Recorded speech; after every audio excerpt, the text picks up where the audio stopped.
Thanks very much all for coming and joining us for the third lecture or debate in our Critical Practice series. We would like to especially thank Eva and Manager and the school for supporting this series and contributing to it. So I'm Tobias Henser Dausgaard, and together with Luvi DiMarco and Arya Arabshahi, been organizing this series to really explore alternative ways to practice. The Critical Practice series is a call to reimagine the relationships between the profession and the network of actors and conditions that surround us.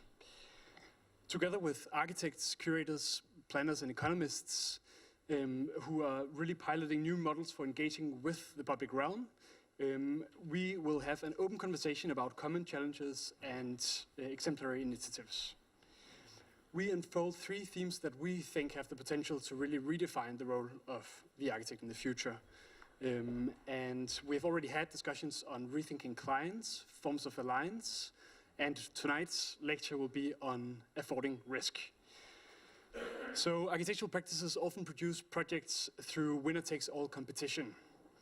In the light of the architectural profession running such high risks, this discussion will seek out overlooked forms of practicing that allow for a less precarious and more sustainable form of risk-taking. So I'll now hand over the word to Arya, who will introduce tonight's speakers and chair this discussion. Thanks very much. Thank you.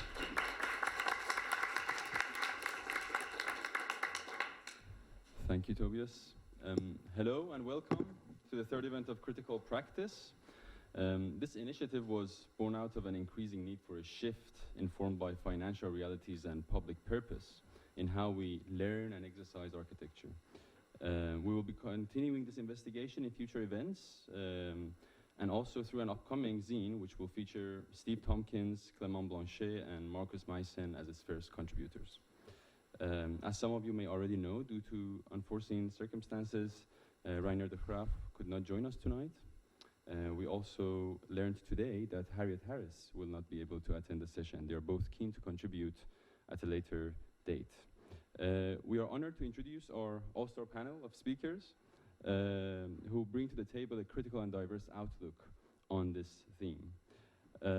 Eva Franch, who as of July 2018 has decided to stop writing her bio at her own risk. She's the director of the Architectural Association in London. Selassie Setoufe, who is an architectural designer and founder of Critical Design Studios, an architecture and public interest design studio. Further to this, she has been a consultant architectural designer for LC Owosu Architects since 2017. She is currently an RIBA trustee and co-vice president for students and associates, a role that has highlighted the urgent need for the inclusion, involvement of more young people, particularly of diverse backgrounds. In providing the solutions our society and our profession desperately require, both now and in the future. She has recently co-founded Black Female in Architecture, a network that aims to support and champion Black mixed heritage females studying and working in the architectural built environment industry. Rory Hyde, who is a designer, curator, and writer based in London. His work is focused on new forms of design practice for the public good and redefining the role of the designer today.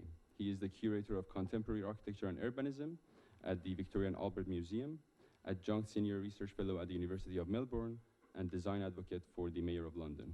His first book, Future Practice, Conversations from the Age of Architecture, was awarded an Australian Institute of Architects Prize for Architecture in the Media. His forthcoming book, Next City, has been awarded a grant from the Graham Foundation for Advanced Studies in the Fine Arts. So let's begin by Rory. Thank you. Thank you. Please.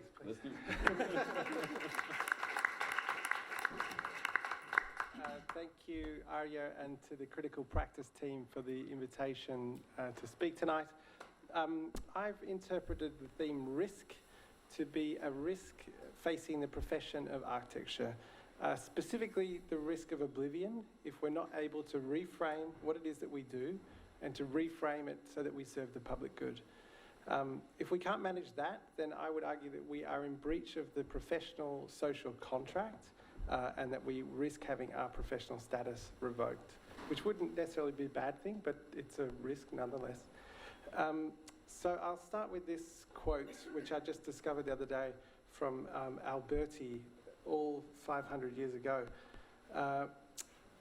Do everything possible to obtain commissions only from the most important people who are generous and true lovers of the arts, for your work loses its value when done for persons of low social rank. This is somehow forming the bedrock of our architectural understanding of what it means to be an architect. And I found it quite shocking to see it written there in sort of black and white. So unapologetically elitist. And you might think legitimately, well, that was 500 years ago.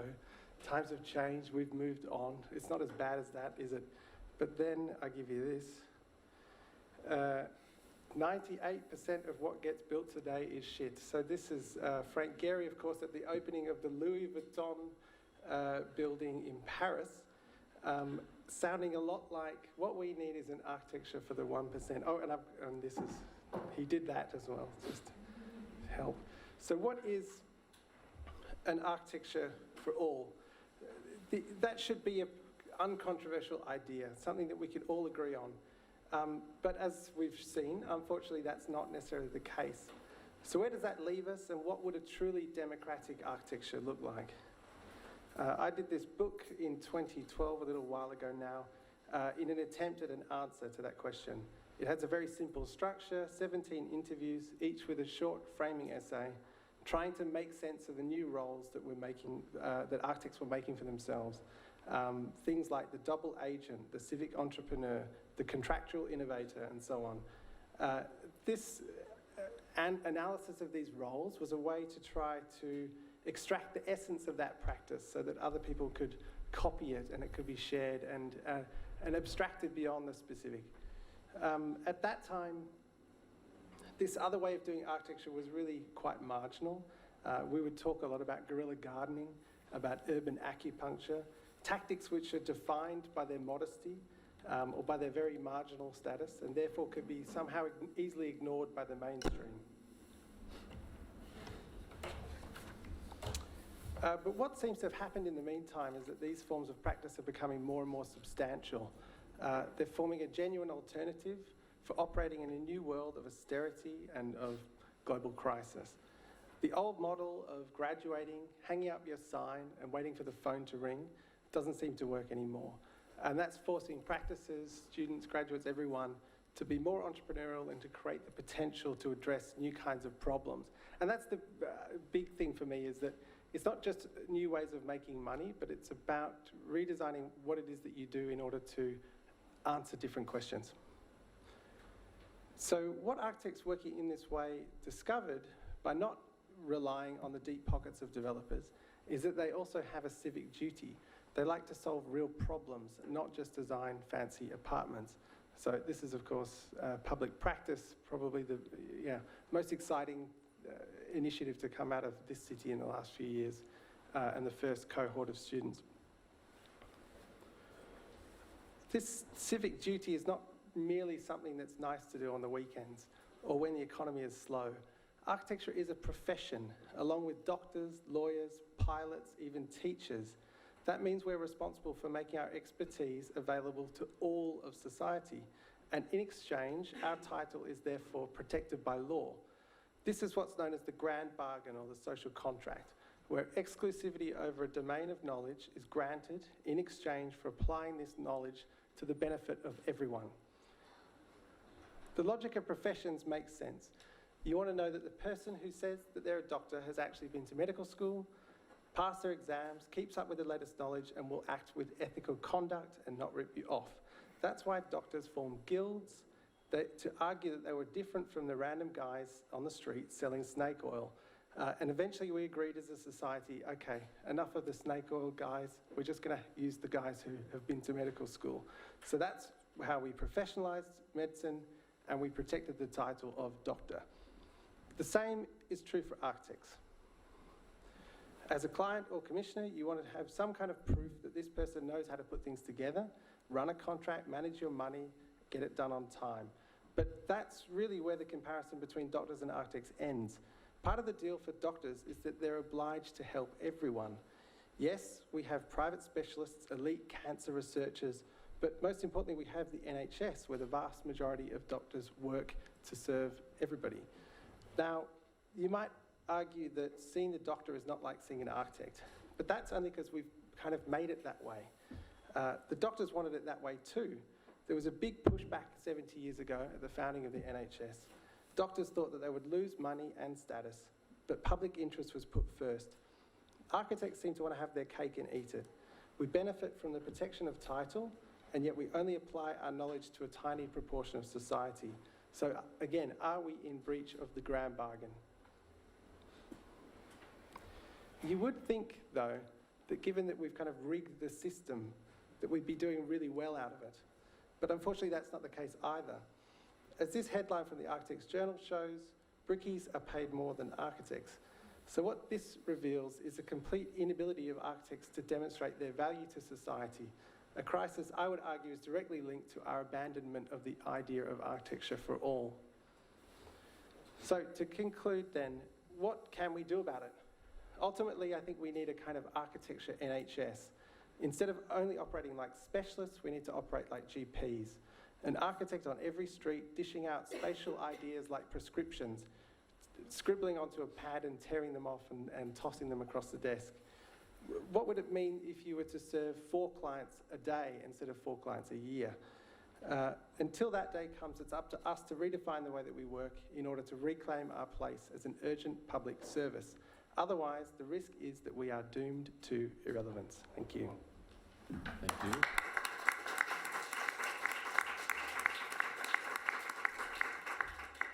Thank you, Rory. Selassie? Hello everyone, my name's Selassie. I'm going to sort of speak from my personal experience. As has been said, I'm a Part 3 student, taking my exam like in next week I think. So yeah, it's been an interesting couple of years for me.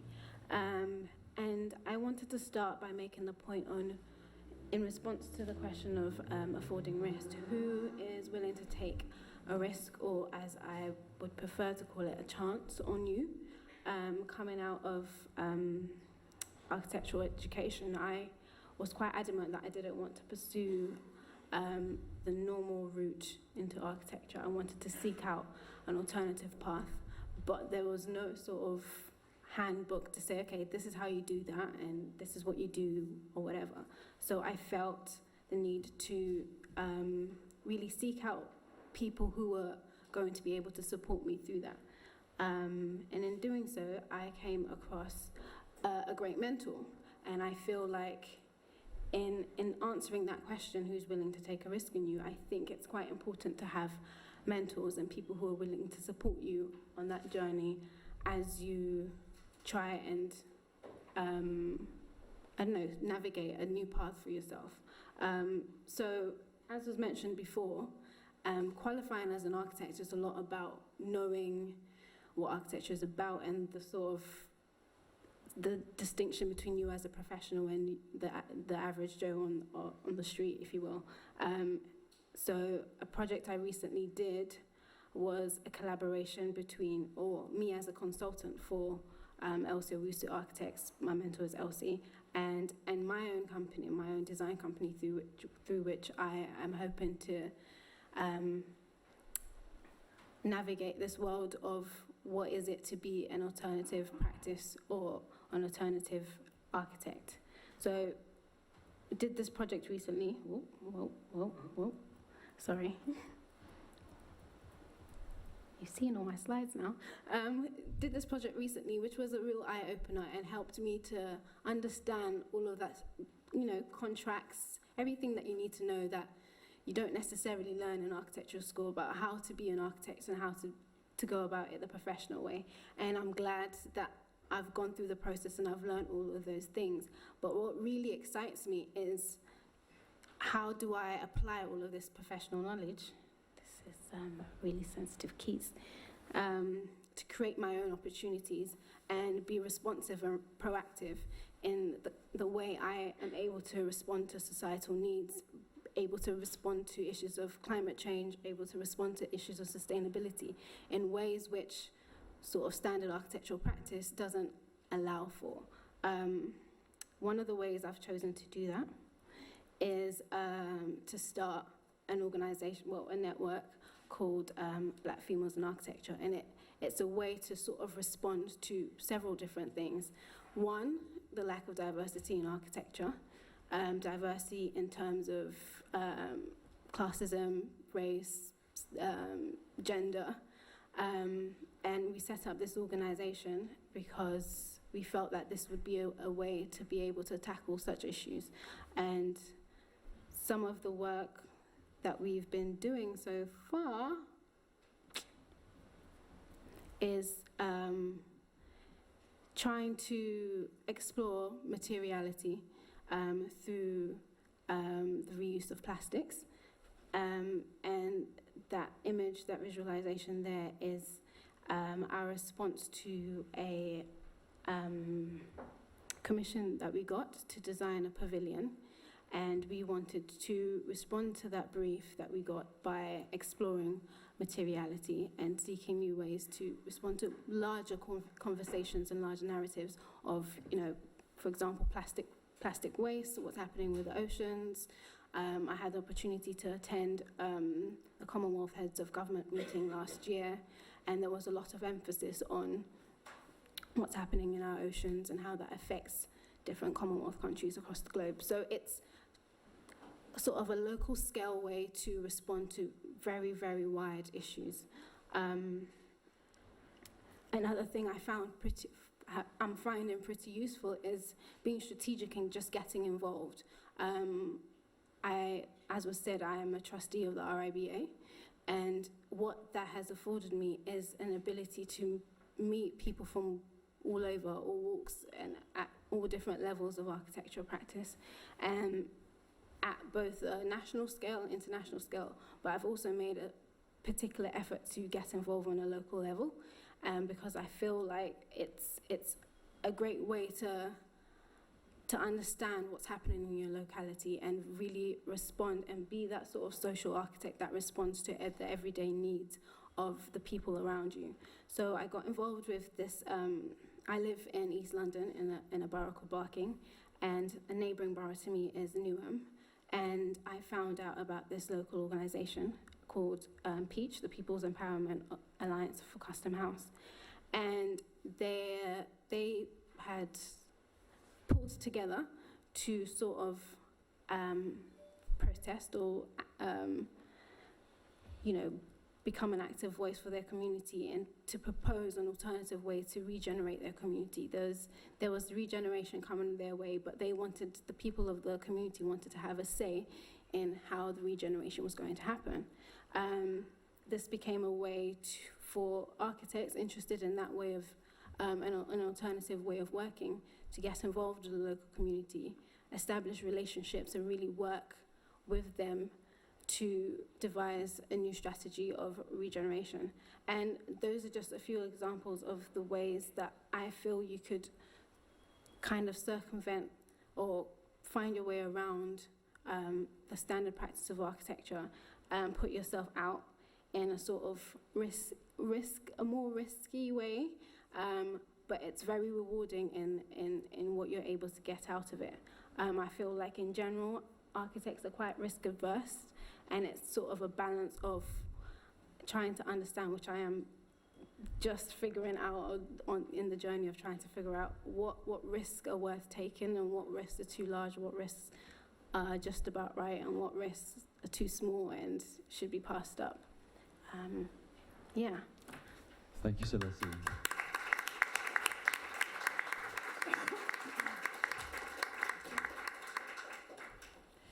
It's really risky to ask me to just talk for 7 minutes. Mostly because when I'm supposed to be either Renée de Graaf or Harriet Harris, then I actually go into an identity crisis, and that makes it a lot more difficult. So then I ask you, what do you want me to talk? I mean, there is an endless amount of ways in which one can think about risk, and you guys said, just talk about the ways in which you took a risk. When did you put yourself at risk? And I always say that risk somehow follows desire. And that is a way of saying that why do we take risks? And what are risks worth taking? And so the idea that desire is something that we don't question often enough. So this book is probably the first time that I will publicly acknowledge that I took a risk. That's when I was at Princeton University, a student, and I really wanted something. I wanted to actually have jamón and fouet be sent to me because I was really hungry for some really edible objects. And so I started smuggling, and I forced my family to send things over through a free service that would actually send books for intellectual purposes. But in fact, it was just meat. What actually made me doubt and question what is that one should put in a book if it was not meat, it was to be words. At that time, we were starting a magazine at Princeton, student magazine, was Pidgin. And the question is like, what is a magazine for? And for whom? And I realized that the editors of that magazine, at that moment in time, they just simply wanted to have a magazine. They didn't care what it was inside the magazine. They just wanted to have a magazine. And so somehow I asked them, we should take a risk. It's like, what is the risk that this magazine is taking? And they could not necessarily articulate it. And of course, as you all know, I think this is a question that we are all asking ourselves. But instead of going all the way back to then, I'm actually trying to go very fast into our present time and actually go into another concept of risk, that is the risk register. How many of you knows what is a risk register? Paul, you do know it. So a risk register is a document that actually establishes within an institution all the different elements that actually might constitute a risk. So what you see in here is the school director. I'm the owner of this risk, right? So the risks actually have owners, have an impact, a mitigation, and they have a risk score. And so if you actually would go through your own lives and try to understand how many risks do you have, right? You can lose your flat, you can lose the money, you can lose your relationships, you can lose your hands, you can lose your body, you can lose your thoughts, you can lose your drive. What are those registers? And this is funny because, of course, when I arrived here, and the first thing that I thought was I was going to take risks, was I was forced is actually to start to fill into a risk register. And of course, the next question that I ask is not only what is the risk register that we have, and I'm not going to show you all the slides. We have some of them that actually are in red, right? So the idea is that you want to make sure that in this kind of equation, you have the likelihood of something to happen very low, the impact even it's high, so the severity is amber. But so this is the kind of matrix about how you're going to be measuring your life, and then you're going to get something like this. So this thing here is the folder of all the insurances that the AA has to actually make sure that all these risks are covered. What made me think about how many insurances do I have in my life? And in fact, the only insurance that I don't have health insurance, I don't have a car insurance, I don't have any insurance except one type of insurance that I have to pay, I believe, for 2 more months. That is from the last building I built 9 years and 7 months ago. Because, of course, as an architect, you have to get your own insurance. And not only that one, you have to have the professional indemnity, the public liability, the employer's liability, general liability, business building insurance, and so on and so forth.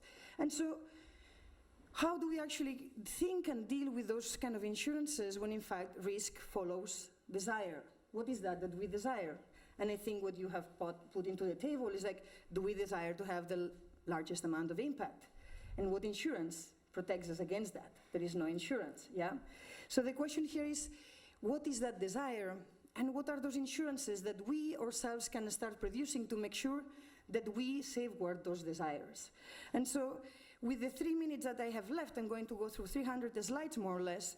And so, and I tell you a bit more about different risks that I took over my last few years, mainly as the director of another institution, about how does one go actually about taking risks, and risks that sometimes we don't take because we are afraid to over-communicate or to use the wrong word, like shit, or how actually we go into risk to oversimplify and to talk about issues that are extremely delicate and difficult, but actually we should, as architects or as artists or as citizens, be able to address. Risk to oversimplify, again, how do we actually think about funding structures? How do we go into just simply analyzing capital through financial models? How do we actually simply take away the responsibility that we have sometimes to accept evil sources of funding. Last week, in our new canonical histories, we had Frances Morris telling us about how she actually took the money from Qantas Airlines, or she actually took the money from Hyundai. She took a risk, right, a reputational risk to do a project that would take her elsewhere.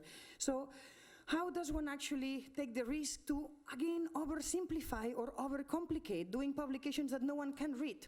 The risk to be misunderstood, to actually think that one is just a party thrower, and in fact one is really trying to produce a critical project. How one actually does take those risks and then mitigates them by bibliographies, by ideas, by actually rationalizing and intellectualizing a particular project. This is the picture, well, Gary was saying that 98% of the things built in the world are pure shit. So, and we didn't talk about this. How do we actually take absolutely no risk? How do we actually do things that we don't know the risk yet? And this is something that when we talk about experimentation, what do we mean, right? An experiment is something that you measure, but something that actually for me was very important or interesting when I was running this institution in New York, Storefront for Art and Architecture, is that sometimes I didn't know what risk I was taking. And that's also good. Because sometimes you don't know if there is something at stake, but you know that there is something to be investigated. And this is when an institution, an education institution like the AA provides a safe space for us to take no risks, but total risks, and to actually do things that have absolutely no sense, that actually pushes us into boundaries of total madness, of engagement that actually allow us to be playful.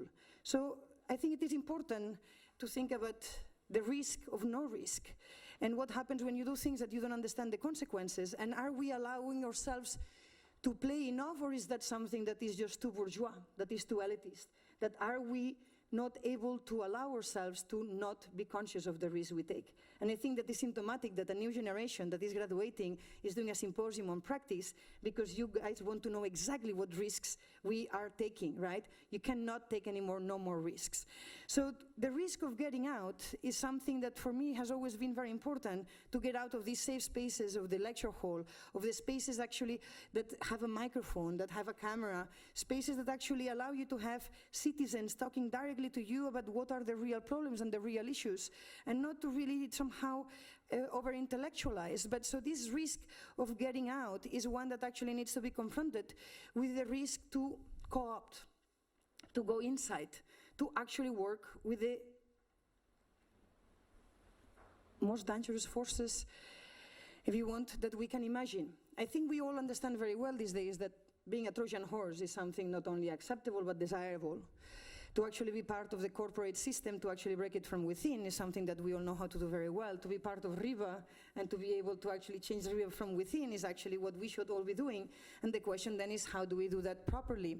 And so, of course, some of you that do know that, in fact, I'm very interested in this idea of like corporate idolatry ultimately is a way of trying to change that space of practice. This project that many years ago tried to do was to actually look into the worst, the ugly and the boring, and to actually try to redefine the way in which we think about architecture, not by looking into our iconic forms, but actually by looking into possibly the worst forms of architectural practice, and putting them all one next to each other. So how does one take the risk to actually really get into extremely boring stuff, to sit down next to those ones that one cannot stand anymore, and really try to redefine them in a way that actually does not try to produce enemies, women and men, whites or non-whites, and actually tries to really start to produce new vectors of desire. Something that to me has become evident over the last few days is that for me it's less maybe about black female architects, but actually unwhitening white female architects, or unwhitening white male architects. How actually do we take the ownership and the responsibility to go beyond those uniforms? But one of the things that risk sometimes is not obvious. This picture looks like a great celebration, but what I like you to see is that what I'm holding in here in this folder at the opening of the US Pavilion in 2013 is a folder that actually was written Trojan Horse. The person who was talking across this hall was the representative of the State Department in the United States. What was interesting about this moment is that they didn't know that I could not represent the United States because I was not a US citizen, I didn't have a green card, and I actually should not have been able to apply to do that project. They only figured it out 3 months after I received a call from the State Department asking me, how can you do this to us? And I said, I didn't do it to you, you just didn't check your documents. So I took the risk to actually not get the project, but what I did, I took a risk that obviously got me the project, that got me into the pavilion, and got me to produce one of the projects that allowed me to really ask some important questions. I'm almost done. I want to talk about edible risks, and I started talking about how do we eat things and how those things. This was a party that we did at the Peggy Guggenheim Pavilion in Venice, and Cooking Sections, who was lecturing in this lecture hall just a few months ago, they discovered one thing, is that the Guggenheim Foundation had produced a lawsuit against a chef in Bilbao that actually started serving pasta in a restaurant across the museum with the shape of the Guggenheim building. And because they actually started to make a lawsuit of infringement of copyright, of image and appropriation, the guy actually who had produced an incredible series of pasta had to discontinue it and stop serving the pasta with the shape of the Guggenheim. So what we actually did was to serve Bloody Marys in this party with a little bit of pasta inside that actually had been 3D printed, and we made a mold with a 3D printer and had the shape of the Guggenheim building in Bilbao. Inside the Guggenheim Foundation in Venice, we were actually serving cocktails of their own problem. And so the question here is that this was just something that was funny for us, right? But the question is, how does one go and take risks that matter? That was a party, and that was a risk that was just a party risk. But somehow it allows you to warm up your ideas. It allows you to feel free. It allows you to take things. So what I'm trying to say is that even if one is to take extremely serious risks, as like some of you might know or might not know, this book that was published as part of this project, it took 4 years to actually get published because I was waiting for one manual. This is a manual of manuals, but I could not publish this book without some of the major offices that I was waiting for. I couldn't publish it until I got that manual, therefore I managed, after 3 years, to seduce and to convince someone to leak that manual to me. So of course we publish it, and of course it's published but with redacted text, meaning with black lines.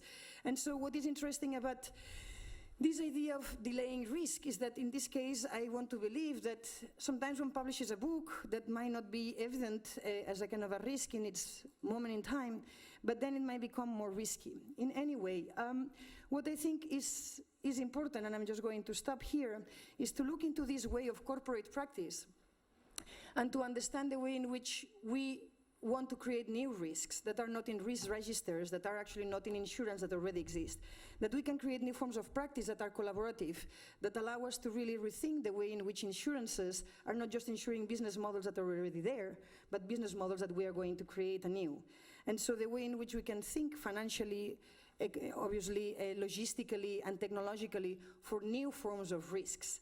For me, that's where things become interesting. And so what are the new risks? For us, I think the most important part for me was when I brought 8 people who didn't know each other, together with 90 people around the world, to produce an architecture office that was trying to operate globally and retake and absorb and appropriate the history of architecture and recasting it anew. When this project opened at the Venice Biennale, we started with plenty of hopes. We took a risk. Did we fail? Did we succeed? Just history will tell us. But what is important for me, actually, is that one is never really truly aware of the risk that one is really truly taking. Obviously, the risk that we are taking as an institution culturally, when Friday I presented the vision for this school, they are not contained in this folder, right? The risks that we are going to take are really, really outside of this folder. So I don't have more to say. Thank you. Thank you, Eva.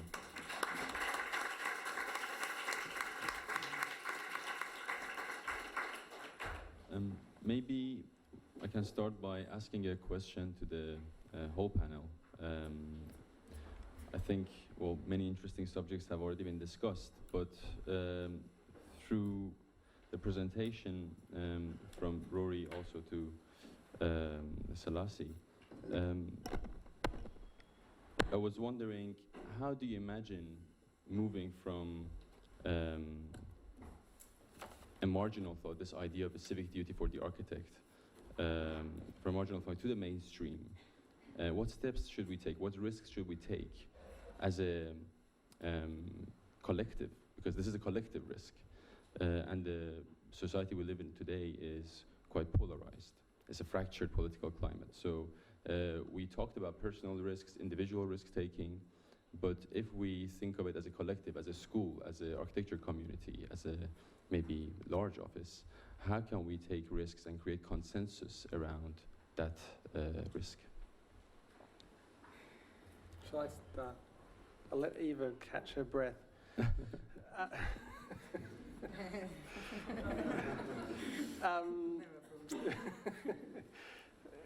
Yeah, I think it's a really good question. It's kind of like the critical question for me anyway, because there's a whole lot of things which kind of keep us where we are, and those are the sedimented, inherited things which we rarely question, and that's like, oh, so the RIBA,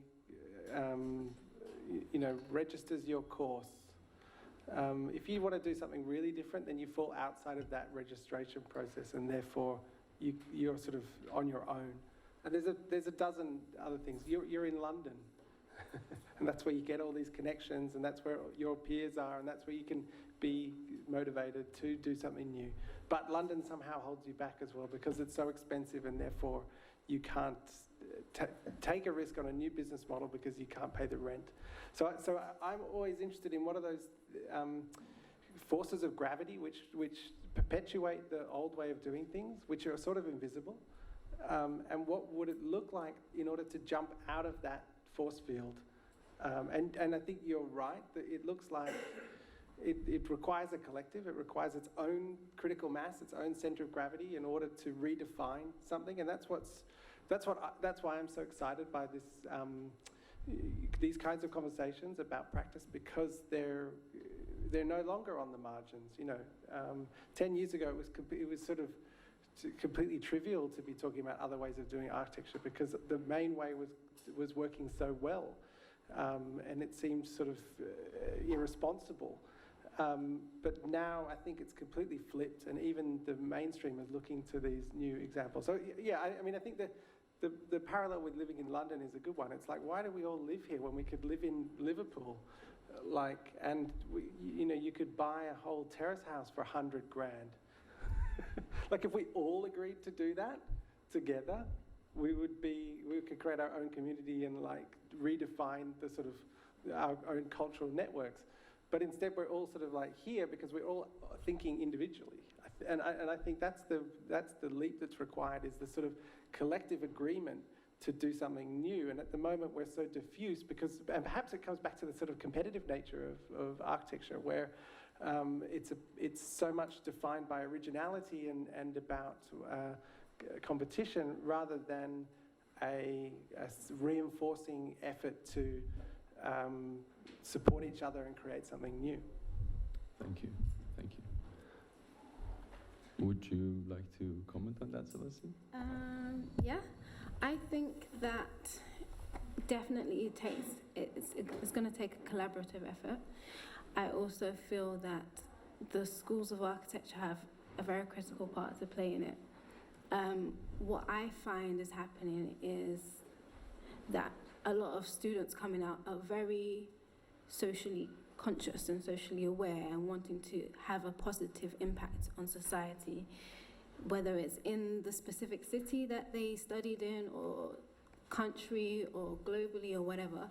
And I feel like that's creating that critical mass of people that are going to be able to eventually really change the paradigm. And we're getting there slowly, but I don't know how long that's going to take, but I think it's going to happen. Thank you.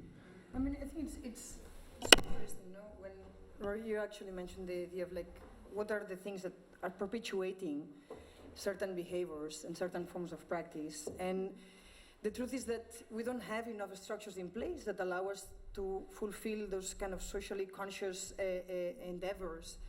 And so what are the newer structures that we need to put in place to make sure that kind of emerging consciousness that we are all sharing actually finds spaces for action, right? And so the idea of the lobby, so what for me was interesting about the way in which the architectural lobby in the US started to really understand ways in which we can all come together to really lobby about things that we really care. Questions of wage, questions of relevance, questions of power. And I think that that's something that we do need to do more often, right? To come together, to really redefine the ways in which we come together. Because if we actually try to count how many institutions do we have in London to talk about what do we care and what do we want. We have the AIA, right? We have the Architecture Foundation that right now is mostly lecture-based with a level of diversity that is being questioned by many. And it's not necessarily a forum, it's a space of dissemination of a particular ideology of architecture that is great on itself, but maybe it's from another century. But so then the question is, what other forums? And maybe I'm new in the city, but we need to create a new forum. We need to create a new space, a platform in which we can really start then finding those forms of alliance, and that is actually in the second theme, and we need to start redefining ways in which, how do we go in talking about race, gender, social responsibility in a way that actually is not just focusing on the problem, but actually putting us into a space already of like resolution, in a space of action. And I think that what we find ourselves right now is extremely atomized, in women are talking about women in architecture, black people are talking about black architecture communities, and you're like, I should be able to talk on behalf of you, and you should be able to talk on people who actually have chopsticks in their hair. And so the question here is like, how do we go into becoming responsible? Your idea of responsibility and I think it's always too much of an easy metaphor, the one of the architect and the practitioner. That is that it's a lot easier to be a doctor than it is to be an architect, because the ills are easily identifiable. The ills in architecture in society are not. Because the way in which we are taught architecture is never that the world has a problem that we need to solve. In fact, we are here to create new problems. We are here to actually imaginatively understand the world differently. And I think that that's, we come from a different discipline, but I think everything goes back to ethics. What I think and this is something that in terms of practice, and I would love, obviously, this series to continue, is to go back to ethics, because many of the issues that you raised, I think, go back to issues of ethics, right? How do we ethically stand next to each other in relationship to each other in a society that actually has forgotten what are those binding principles? And yeah, I don't think, we don't have like a class on ethics, right? We don't have, I think ethics maybe is only introduced when we do professional practice. And I think that that's a bit too late, because it should be part of our foundations. And so even if we have a kind of social consciousness, I think that also comes with a strange burden, with a strange maybe inability to act or to enable that, because also we don't teach architecture, we don't have a language of architecture to materialize that through drawings. It's like, is this an ethical plan? Or is this not an ethical plan? What makes an ethical plan? What makes this a kind of a fair section? Is this a great master plan? How do we measure that? Through the business model, through modes of ownership? This is why we need to also bring new terms of drawing, redefinition, and practice. Because the tools that we have inherited that constitute the essence of architectural practice do not allow us anymore to take risks. Like a risk is what now? To actually paint something with the pink of Pantone, like just a deviation of 2 degrees? What is a risk in the terms that we have inherited? And I think that's a huge problem. This is why we do need new forms of engagement and new documents that are really able to talk about the issues we care. Absolutely. I think this idea of measuring risk and measuring impact, especially in social terms, measuring social impact, is something that we definitely need to investigate. Before we move on to that conversation, I was wondering if there are any questions already in the audience that we can take and feed into the conversation. If there's a consensus,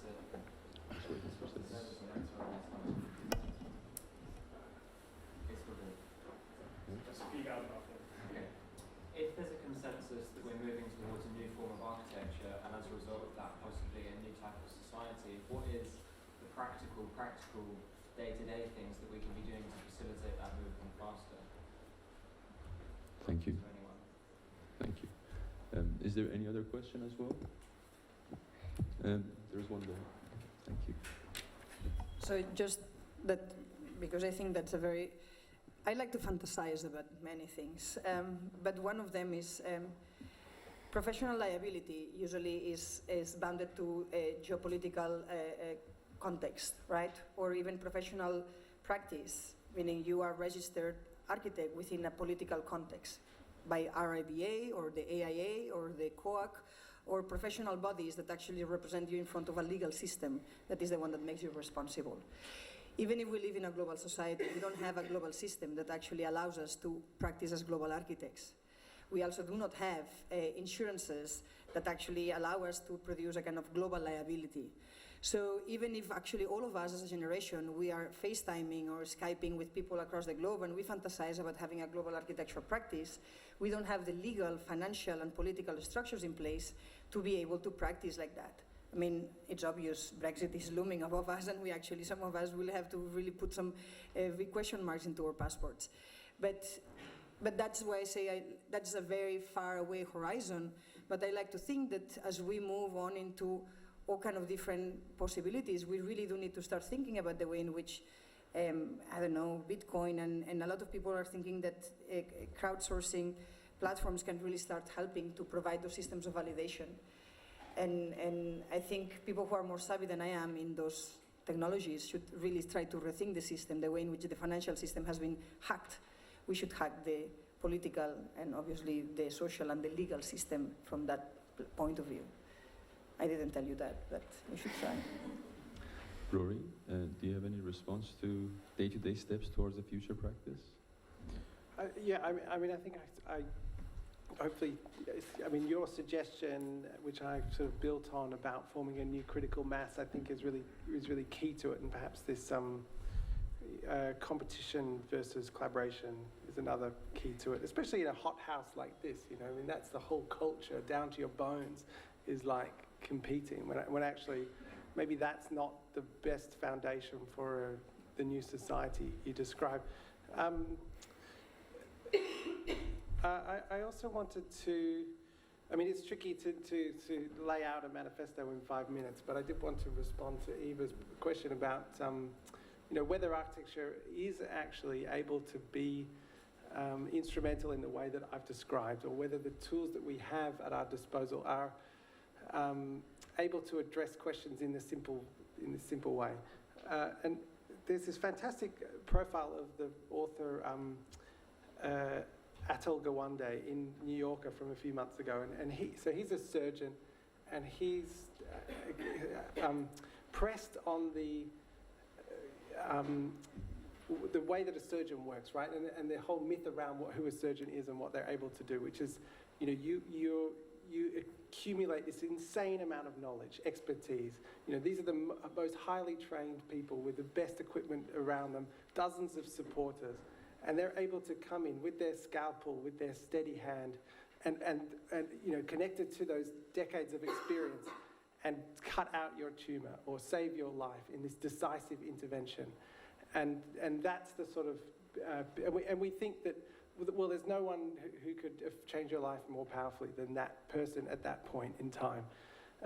And he's reflecting on this and his role as a surgeon, and asking questions about whether this is necessarily true. And he starts to speak to GPs and to other, you know, what we might think as more pedestrian forms of medicine. You know, these are the people who, you know, have to listen to people's back complaints day in, day out. You know, they're completely under-resourced. They don't have 20 people supporting their every move. They have to do their own paperwork. They have to, you know, fill out their own tax forms. Like, you know, that's the unglamorous side of medicine. And but what he discovers, and there's various articles, or, you know, studies which back up this observation, is that it's actually those people that have the most radical ability to improve somebody's life.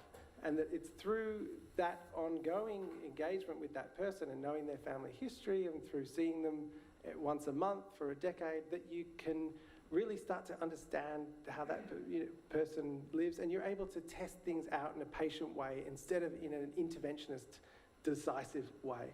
And that you can play around with other aspects, maybe it's mental health, or maybe it's their lifestyle, or maybe it's their family, or whatever it is, but to slowly discover the cause of their ills. And that actually that's how you extend people's lives.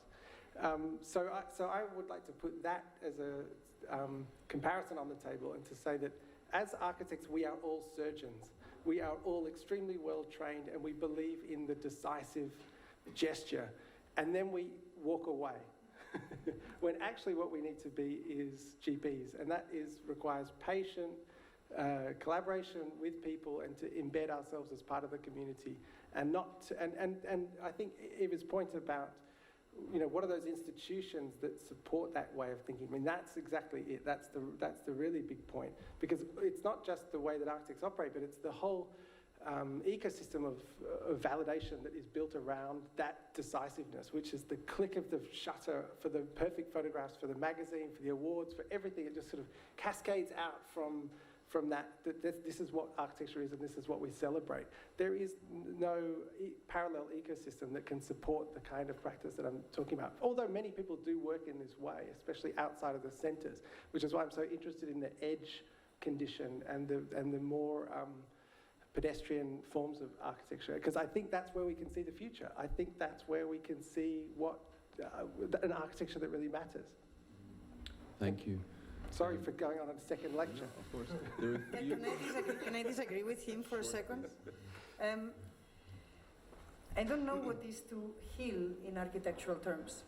And I think in the future, and not the too distant future, a lot of the things that we consider in the past to be done by an architect might be able to be done by algorithms, automated fabrication, and so on.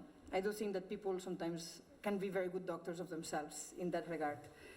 I do think that the architects we do bring, and if we are specialists at something, I would like to know what that is. And I think that would be an entire different conversation.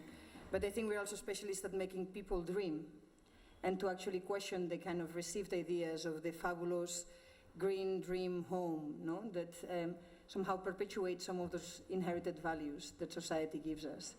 And so if I would like to say that we are specialists at dreaming, then how does one think of a doctor of dreams, right? So I'm not thinking so much that society is sick.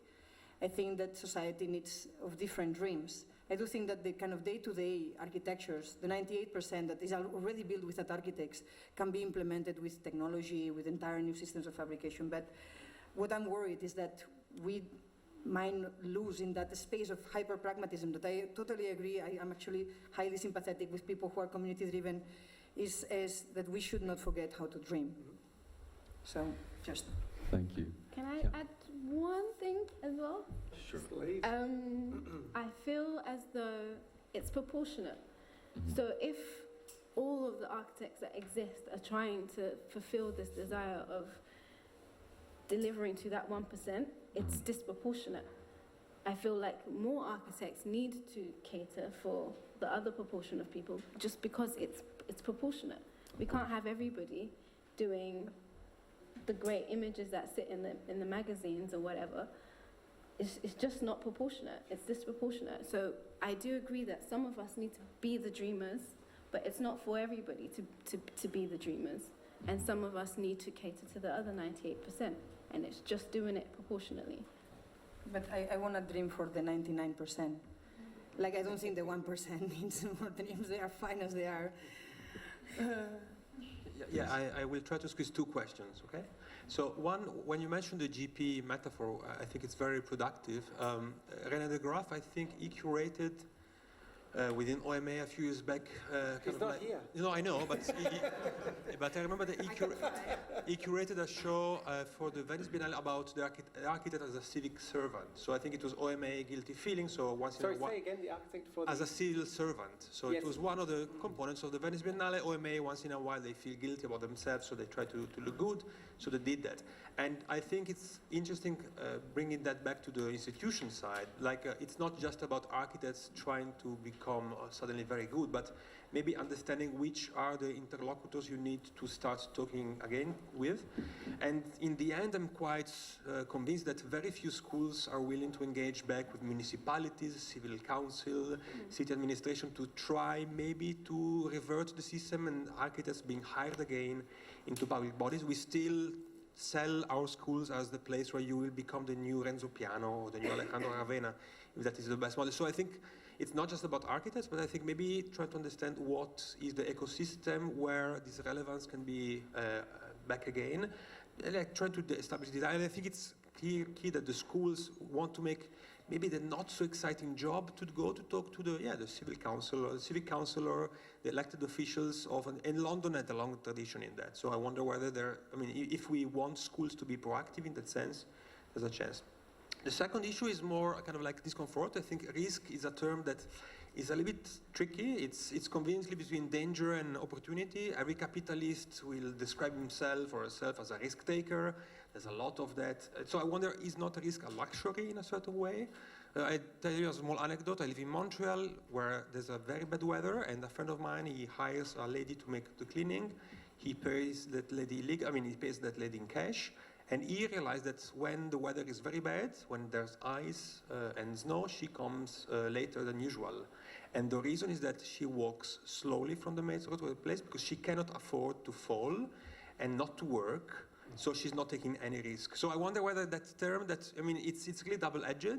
So on one hand, it's about a danger that we have, but also we like as architects in a certain way that narrative about taking risk. So I think that it's interesting to locate that within a wider framework. It's not that we still are in the privilege of being in the condition of discussing risk and taking them, whereas the majority of humans cannot take any risk whatsoever. Thank you. Are there any other questions that we can feed in? There's one question over there. Tobias? I got it. Oh, Okay. Is that okay? yeah. I guess I got a question about competing risks, because obviously as young people, maybe sometimes precariously employed, living in London with all these kind of external factors weighing down on us, we have risk which we need to manage in our own lives. But at the same time, as human beings on this planet, we know that as a result of climate change, there's an increasing risk that we're going to not be able to negotiate away. So my question is about, maybe for all you guys, like where you see architects maybe in negotiating between competing forms of risk. So the great existential risk that's facing everyone, and so the individual day-to-day management of those risks. Yeah. Thank you. Should we take a third? Can we have a third one as well? Thank you. I was just following what Oscar just said. I think if we look at your statement or your motto, Eva, which is risk follows desire, which is kind of a translation from, let's say, a form follows function somehow. But the thing is, desire is a desire is something that is also good for you, but also bad. No, you run to danger, which is the definition of risk. You run out to danger, but the danger can be good or bad for yourself and for others. So it links to what you just said before about the ethics, no, and how we redefine what's good and bad in a society where the earth is, in a bad state. So I guess the desire also is not just the one of architects, but the one of the million people who are attracted by urban centers or Europe and take huge risks through migration to come into the kingdom. Or Can you repeat your question in one sentence, please? so how can we, let's say, reassess the values of our society in an environment that is not stable? Okay, thank you very much.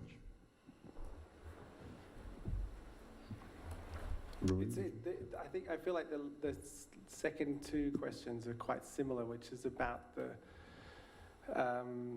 comparative risks, the small risks and big risks. The risk of paying the rent versus the risk of planetary collapse. Is that? And maybe it comes back to sorry to keep drawing on the same set of points, but these sources of gravity which maintain the status quo. Paying the rent is one of those sources which will stop you from addressing the big risk in a way, I feel. And that's always the excuse that architects use. We've got to pay the rent. This is bread and butter job. We don't necessarily do it, but we do competitions on the weekend.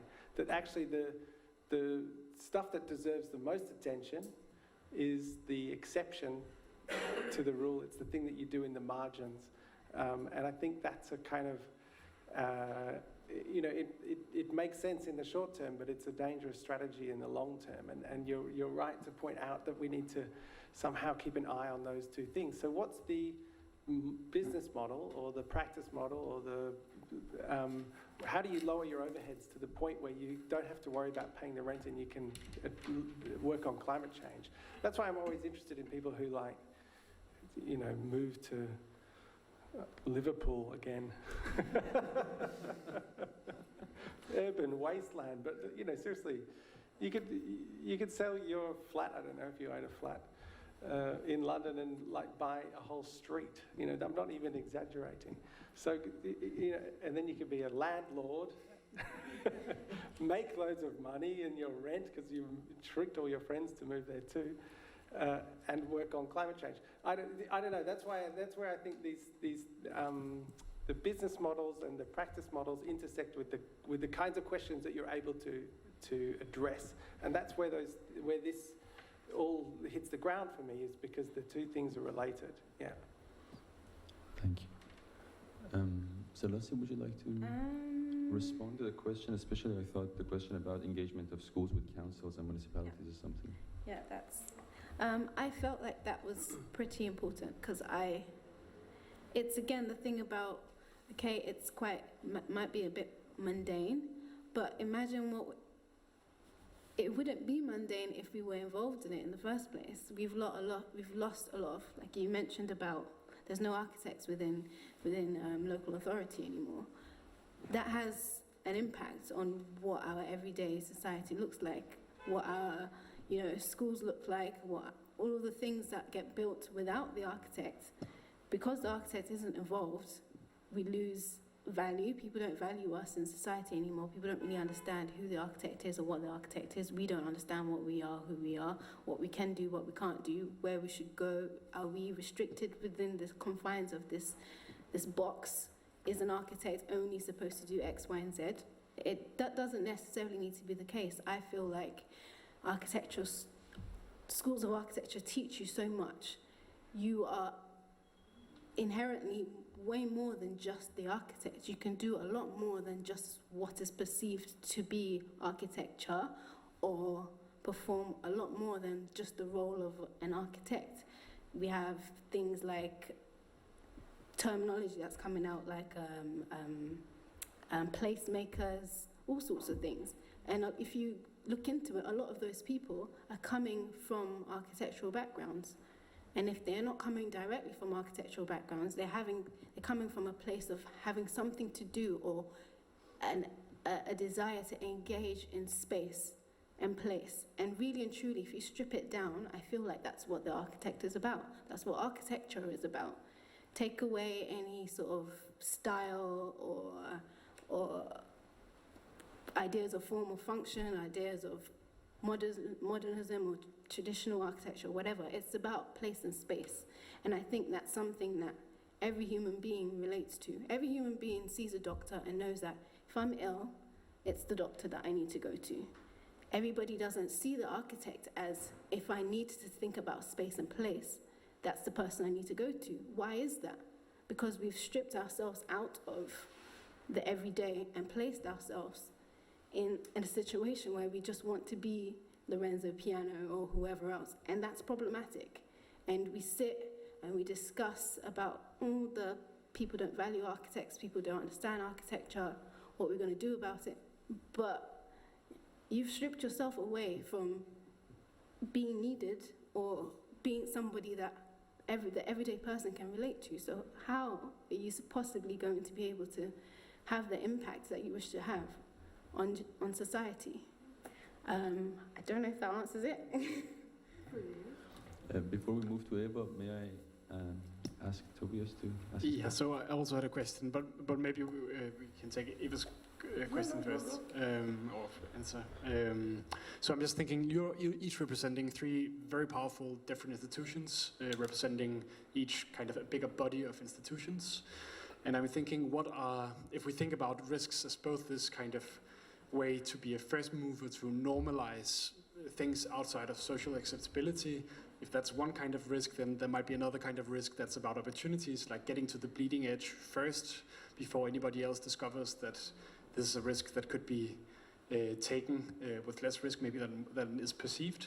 So what are those two risks within each of your institutions? So an educational institution, one that organizes the entire profession in the country, and one that is very much a first mover, but from a, let's say, from also like a private actor in this stage. So yeah, I was curious to ask that from each of you, those two forms of risk. I'll go first, and I'll go really quickly, which is just to say the risk for us is that we take our audience for granted, I think, and we get too complacent. I mean, I don't like to, we should celebrate these things, but like Dior, the show we've just opened a week ago, has sold every ticket, 100,000 tickets in a week. And that's quite a tempting thing to want to pursue. Like, we should do more of that. But then we risk alienating everybody else and offering things for different kinds of people, which is not really the mission of the museum. So I think it's hard. Again, you get addicted to these things which give you a good buzz, but we need to be developing our programs and pushing in the other direction, away from Dior, and that's the sort of two risks that you describe. I need to be very careful how I answer.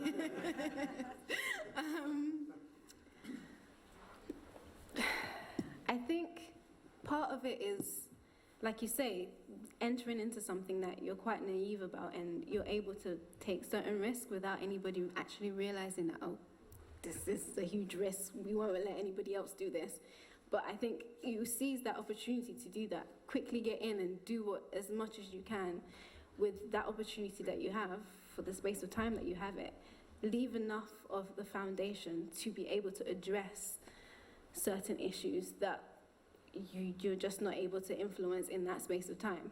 An example of that might be, so myself and some other, there's like a good 50-something people on the RIBA Council, and there's only 3 of us who are not yet architects, so only 3 of us under the age of 30. We decided that there's an issue here. There is no joined up space for students, graduates, and early career professionals. Let's try and do something about it. And we have. And surprisingly, we've gotten a lot of support from it within the institution and outside of the institution. And it's very bureaucratic, so obviously we need some funds to support it, and who knows when that's going to happen, but the wheels are turning. And okay, that's going on within the institution. That doesn't stop us continuing to do the work that we're doing outside and get really the wheels turning, so that when the institution is ready to align itself, everything is already in motion. I don't know if that answers it. Being very careful of what I say. I can tell you that if you need the space for that and less bureaucracy, come to us. There you go. Oh, great. So we have a bar, and there were a lot of questions. In the risk register, the risks that are in red, I don't think are the biggest risks. I think the risk that an architecture school, any architecture school, but also this one, has is actually not to understand its time, its own time, and also to fail to actually shape it. Meaning, I think a school needs to be able to do both, and I think that responds as well to Fabrizio's question about what are some of the urgent tasks that architecture schools need to start doing that they are not doing. And I think engaging with that space of reality, if you want, from policy to politics to business models, it's essential. I mean, we have some new units within the school that are dealing with that kind of boring revolution, no? that is really happening around us, without us, that we really need to make sure that we tackle on. But I mean, I think it's one of the questions that was raised before is like, who can afford to take a risk, no? And I think one of the things that we all have known is that, I mean, I've been living in the US for a few years, and you know, people of color can take less risks than actually white people, just simply because of very well-known police brutality, and actually because of preconceived ideas about how people are perceived in a space. Women can take very different kind of risks than men, but also we are educated in such a way that we could say, take by nature, not by nature, by culture, less risks, because men are educated and encouraged to take risks, even if they want it or not, right? So the problem here is, how do we educate ourselves to take the right amount of risk? Maybe there should be a class that is on risk. Maybe then actually I just figure out another class we're going to have next year. But so I think to be able to establish the right priorities, no, in terms of like, is it global warming or is it me starting my own business? And how do we actually have those competing risks constantly as part of our consciousness? I think it's a very difficult conversation. How do we constantly put ourselves against all the different relevant questions of our time in education, when in fact we do know that education is always a kind of a form of atomization of forms of knowledge, and then at some point you are supposed to bring them all together as part of your unit work or development. I think that's a very important question. Can we afford to have a study of like form, geometry, color that actually doesn't go all the way back to understand the politics behind it? And I'm not so sure that that's possible. And if you ask me, I'm very much interested in making sure that even when we look into questions of color theory, one of the best sentences that I love about a show I saw last year is that it said, this was in Los Angeles, and said, you know, the color purple is to black people the same that the blue Yves Klein is to white people.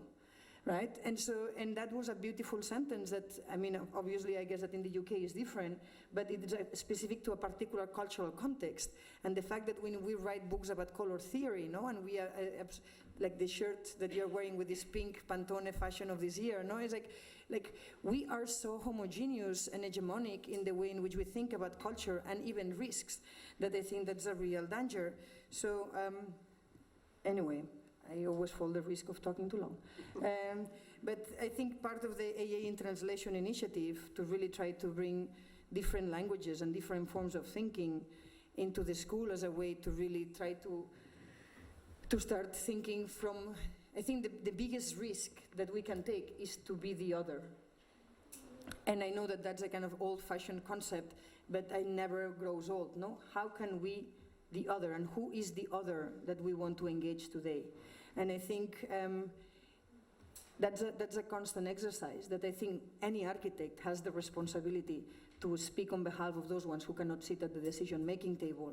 Even when one, I mean, poor Renzo, no? I mean, like the Pompidou Center, they really tried to think about a project that contributed to the city of Paris in a way in which it transformed the idea of the museum and it produced a public amenity. I mean, I do think that even architects, when they sometimes work for the 1%, I would like to think, I really do like to think that architects, at the end of the day, we believe that we are, when working for the 1%, we are trying to serve the 99%. And if that was not the case, then I would stop being an architect, no? But the question is that I think it's also, maybe we do need to all come together and to acknowledge that maybe the wrong things is not the 1%, is that we keep on fighting among ourselves, when in fact we should try to all come together and to really start thinking of this 100% and make sure that constantly in every single project, in every single business model, in every single exercise, we do demand that there is a clear understanding of that 100% of society. And I think that if we are able to unite everyone around the goals and the things that we want, maybe then we might be able to be more powerful instead of excluding all those lovely white dudes of the equation, what I'm totally happy to. But I think I like to bring people together and then to say, okay, what's the next game? What are the new rules? What are the new codes? Like talking about RIVA or NCARP or all the accreditation systems, at some point I was very much interested in producing a new accreditation system that would go around architecture schools, asking them if they actually had enough visionarism within their pedagogical structure. How do we produce an entire new system of measuring that allows us to be fair, to be ethical, to be like, and I don't think that any kind of professional validation does that. So.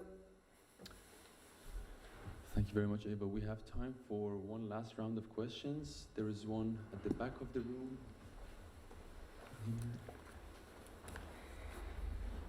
Hi, thanks very much for a great talk. We're talking about a lot of kind of big risks here, and one of them is, which I actually don't consider a risk, in fact, because I think it's a fact and a challenge, and we will all face it, and there's probably no insurance for it, which is climate change. I don't think it's a risk, actually. And I think it shouldn't be perceived in that way. But I'm more interested in something a little bit, maybe quite a few steps before, which is intellectual risk. And being in an architecture school, I'm just wondering, how do you create space for people to take intellectual risk and not follow the safest option or the best path or the one that brings more cash or the best projects? How do institutions teach people to actually maybe follow through the ideas that have a potential for either success or failure? Thank you. Any other question? Last question? Okay, perfect. Would any of you like to respond to that? I think it's for me, but someone told me that the units in the school are supposed to be a safe space in which one is supposed to take risks. I don't know if that's true or not. I've only been here for 7 months. I would like to think it is. But the question is that if we were here to define, we have spent now an hour and 20 minutes talking about risks. What are risks worth taking? And what an intellectual risk might be. And I think that's when I was saying before that like just sometimes one has the luxury and a school has the luxury to sometimes be able to take a risk that is not immediately legible, right? That actually might be registered as a risk later on, that actually might be worth pursuing and be considered as relevant later on. And I think that that's what a school provides. But that cannot just be it, right? The problem with that is irrelevance, is actually the inability to understand the purpose of what one is doing. So I do think that within a school there needs to be a range of spaces that allow you to take those risks of what you actually define as intellectual risks. I am not sure I would define them as intellectual risks necessarily. I think sometimes within that, I always say that we suffer the aesthetics of intellectualism sometimes, things that sound intellectual, but there's nothing intellectual about them. But I hope that we do. Defining intellectual as a risk in thinking, which can be very lofty and can be very and back pedestrian. No, but like thinking by itself is a constant risk. No, I think maybe it's not so much to think, it's to doubt. And I always love that Descartes' sentence, his editor, Descartes, in his scribbles, he wasn't saying, I think, therefore I am. He said, I doubt, therefore I am. But of course, I think his editor was like, no, that's too hesitant. Like, just put, I think, therefore I am. And so I rather say, I doubt, therefore I am, because doubt is a critical act. To doubt puts something that is there and actually questions it. to think sometimes, like, I love my nephew when he's like half asleep. He's like, "What are you sleeping?" He's like, "No, I'm thinking." It's like, okay. Behind thinking, I think a lot of dreams hide. I prefer doubt for that matter. And so, yeah, there is plenty. I hope there will be plenty of space for it. I think that's what a school is. It's a place to doubt, and to doubt the inherited structures of power and knowledge, and to create new ones. Thank you. Rory, would you like to add to that in any way? Yeah, I'm just doing the I'm thinking.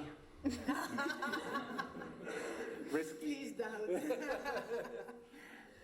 And, you know, what is a school, maybe it's a question for you, Eva, what is a school which is not safe, that doesn't create a safe space? What is the exposed school, or what is the precarious school, the risky school? What does that look like? Is it possible, or is that not something to entertain? No, I think a school needs to take risks.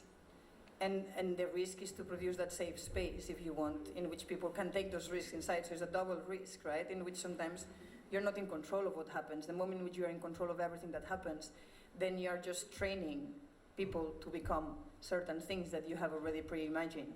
And I think the wealth of an architecture school is that you produce a series of encounters and conversations, hoping that the students also will be able to redefine those conversations by their own act of thinking and doubting and so on. So I think that a safe space is one that allows people to put in question that what they are being given, and that is not only by the tutor or the professor, but obviously by the textbooks and the forms of practice. Like last week on Wednesday, I had a conversation with the students, and one of the students, she said,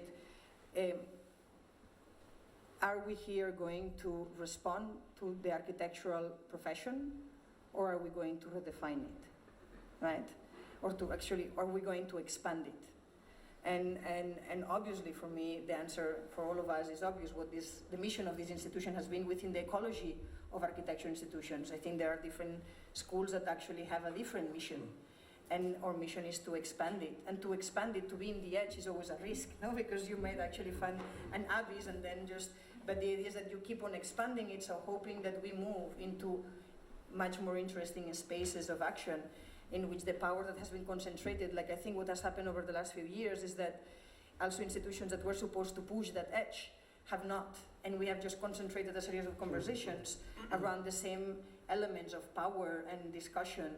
And I think what we really do need is to really expand and to destabilize, and so that I think everyone in this room maybe we would not agree, but would put in doubt the system of awards, the system of recognition that is in place, the way in which we value ideas, and I think a big part of our task is to really start bringing new ways of recognition, no? Like the idea of the singular hero, or the idea of like the building, and how can a building win the biggest award of architecture when it's highly polluting, when it's actually like questions of labor. I mean, you can start putting so many question marks. But we all want to actually, and in our CVs, no? In our CVs, that's why I stopped writing my CV to my own risk, right? Like, how many awards do we have in there? It's like, we all know that in the structures of CVs that we send to our law offices, we need to fill that section. Awards. I don't have that problem. You have plenty. You have a job. I was just going to say, I mean, I totally agree with your definition of expanding practice and expanding architecture. The harder question for me is, which direction do you expand it? And I wanted to bring in, and actually it's harder to see the overlooked,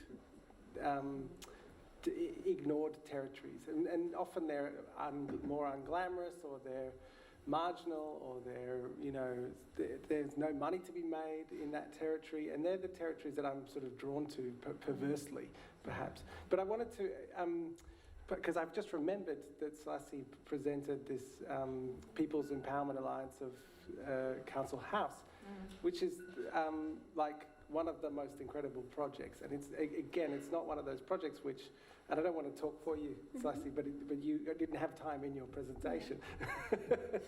But simply to say, it's to make an alternative master plan for alternative regeneration plan for a council estate is just one of those territories, which I think is like right. It should be in the centre of what we do, but it's completely ignored. And actually, to go there and to do that kind of work is expanding architecture, but it's not doing it through scripting or parametricism and I'm not talking about the AA here. I'm talking about what is celebrated as innovation in the architecture world. And actually, the stuff that Slicey's presented is equally innovative, but on a different axis or something.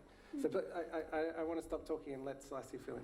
Yeah, and I think the success in that though is that it's very people-centered. It wasn't something that the architects came in and decided that they were going to do. They were supporting the community to achieve what they wanted to achieve, and I was very fortunate to have participated in that. More so because of it opening my eyes to just reassessing and analysing. Okay, what purpose do I want to have, or how could I impact the society or contribute in a different type of way that's not the traditional kind of way. Yeah, it's a bit tricky.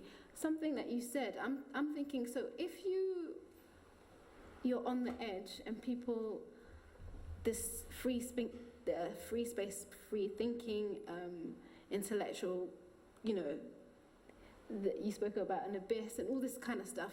And I'm thinking, okay, so you're in an architectural school, you need to be assessed, just from a very pragmatic point of view. How does that then work? Because I feel like there's a lot of people who, in my experience, were great thinkers in architectural school, but it never really ever reflected in, say, the mark that they were given for a particular project.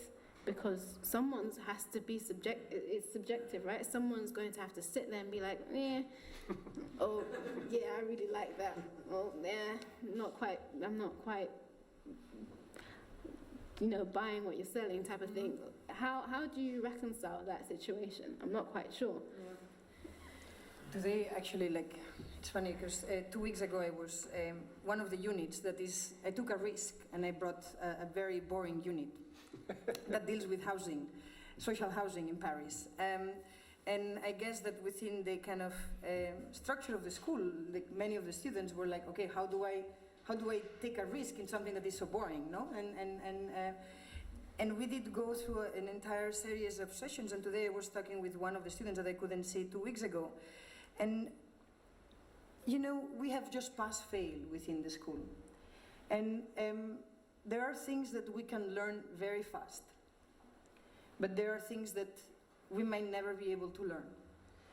And so I think the way in which the school assess if you actually have learned enough the fundamentals of what architecture is supposed to be in terms of typology, structure, and some of the measurables that actually are part of our, let's say, accreditation system. We fulfill those ones. Maybe just, by the just enough side. That's why we have pass and fail. We don't have a gradation of like A+ and so on.